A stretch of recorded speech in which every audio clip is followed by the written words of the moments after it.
저는 셀프 디펜스 지도자입니다. 셀프 디펜스? 뭐지? 처음 듣는데? 아마 여러분에게 더 친숙한 표현은 호신술일 겁니다. 호신술 하면 어떤 것이 떠오르시나요? 업어치기 하는 거? 그거 좀 심각하거나 무섭지 않을까요? 이렇게 많이 생각하십니다. 제가 제 수업의 한 장면을 보여드리겠습니다. 그렇지. 그래야 뻗을 때는 좋지. 손 앞에. 그렇지. 어떤가요? 그렇지. 심각하고 무서워 보이세요? 아니요, 즐겁고 재밌어 보이죠?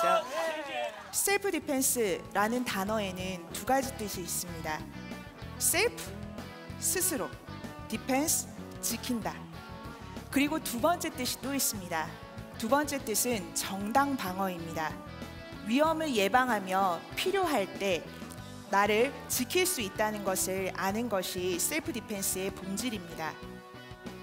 그런데 저는 제게 이렇게 묻는 분들을 만나게 됩니다.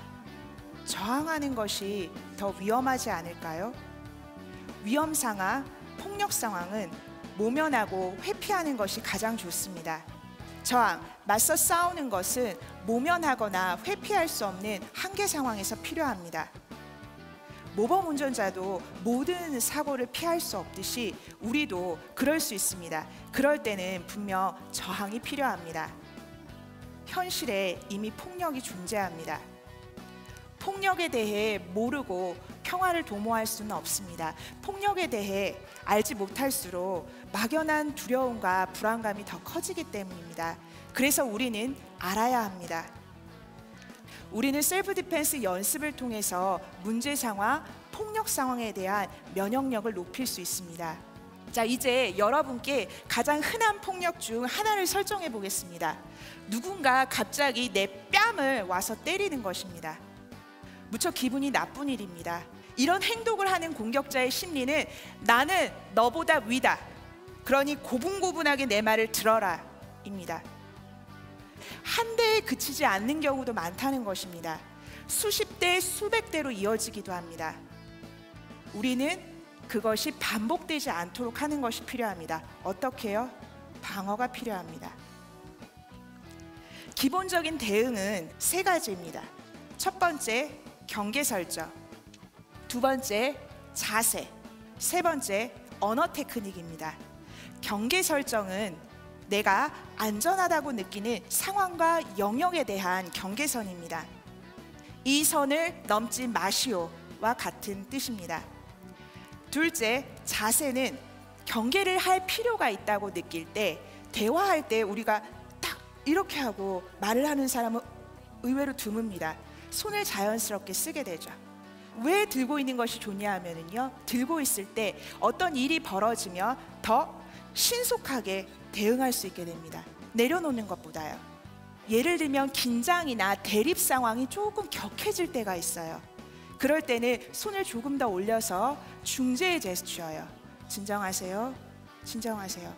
그리고 더 위험을 느껴서 내가 적극적으로 방어해야겠다라고 하시면 손을 좀 더 높이 들고 거리를 벌려서 하지 마세요. 그만하세요. 가세요. 그리고 제가 지금 하면서 뭔가 말을 하고 있다는 것을 느끼셨을 거예요. 가세요. 하지 마세요. 그만하세요. 진정하세요. 언어 테크닉입니다. 언어 테크닉은 짧고 분명한 것이 좋습니다. 또 언어 테크닉은 나에게 공격하는 상대에게 무엇을 어떻게 하라고 제시하는 것입니다. 흔히 공격자의 머릿속에는 우리가 방어할 것이라는 생각이, 계획이 들어있지 않습니다. 그런데 이때 우리가 신속하게 방어한다면 공격자도 놀랄 것이고 멈칫하게 하는 효과를 발휘할 수 있습니다. 그리고 멈칫하는 시간에 우리는 공격자에게서 거리를 벌리고 그리고 안전한 곳으로 피신할 수 있습니다. 제 체육관에 다니는 학생들은 이렇게 얘기해 주었습니다. 단지 폭력 상황뿐 아니라요, 내 일상 속에서 어떤 문제가 생길 때 그것을 당황하지 않고 침착하게 생각하고 어떤 것이 내가 더 해야 할 일일지 차분하게 무엇을 해야 되는지에 대해서 생각할 수 있게 되었다고 얘기해 주었습니다. 셀프 디펜스를 배우세요. 여러분의 삶에 변화가 생길 겁니다.